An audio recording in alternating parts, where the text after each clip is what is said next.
স্বপ্ন সেটা নয় যেটা তুমি ঘুমিয়ে ঘুমিয়ে দেখো, যেটা পুরাণের প্রত্যাশা তোমাকে ঘুমোতে দেয় না, সেটাই হচ্ছে স্বপ্ন।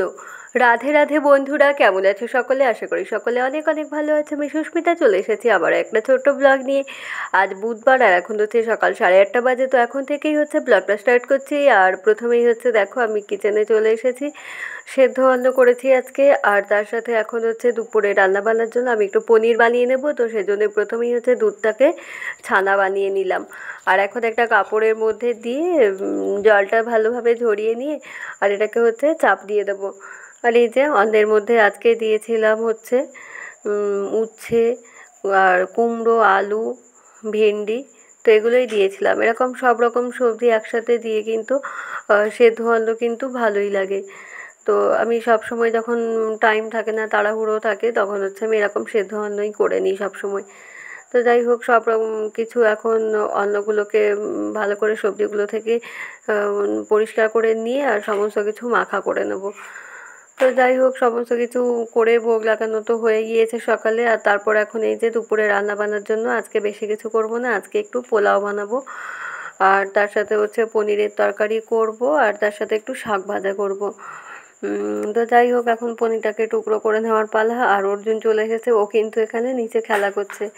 এইবারে কোলে মানে এসে করে পায়ের কাছে চলে এসেছে কোলে উঠবে বলে। তো ওর হচ্ছে এটাই কাজ। আর প্রচণ্ড মেঘ উঠেছে, আবার দেখলাম মনে হচ্ছে বৃষ্টি আসবে। তো বাইরে কিছু জামা কাপড় ছিল, সেগুলো হচ্ছে গিয়ে তুলে নিয়ে আসলাম। আর পনিরটা খুব সুন্দর নরম হয়েছে বেশ, মানে আজকে সাথে সাথে বানিয়ে রান্না করছি তো খুব ভালো হয়েছে। মাঝে মাঝে বানিয়ে ফ্রিজে রেখে দিই, কিন্তু ফ্রিজে রেখে দিলে একটু যেন শক্ত হয়ে যায়। তার থেকে এই যে বলতে বলতেই বৃষ্টিটা কিন্তু চলেই এসেছে। পনিরটাকে হচ্ছে একটু লবণ আর একটু হলুদ সামান্য একটু দিয়ে মাখিয়ে নিয়ে আর খুব ভালোভাবে লাল লাল করে পনিরটাকে কিন্তু ভেজে নেব। তো পনিরটা ভাজা হয়ে গিয়েছে। আর এখন হচ্ছে একটা আলু টুকরো করে রেখেছিলাম, তো সেই আলুটাকেই হচ্ছে একটু লবণ আর হলুদ দিয়ে ভাজা করে নিচ্ছি।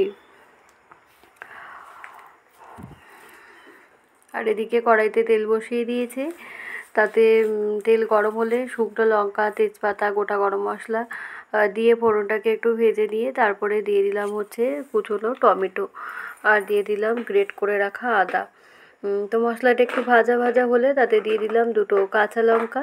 খুব ভালোভাবে মশলাটা কষিয়ে নিচ্ছি। আর গুঁড়ো মশলাগুলো একটা বাটিতে জলে গুলে রেখেছিলাম, সেটা দিয়ে কষিয়ে নিয়ে আর তারপরে আলু পনিরটাকে দিয়ে ভালোভাবে কষিয়ে নিয়ে দিয়ে দিলাম পরিমাণ মতো গরম জল, আর দিয়ে দিলাম পরিমাণ মতো লবণ। আর এদিকে হচ্ছে একটা কড়াইতে কাজু ভেজে নিচ্ছি একটু পোলাও করার জন্যে। আর কিশমিশটাকে ভাজবো না, এমনি রাখবো।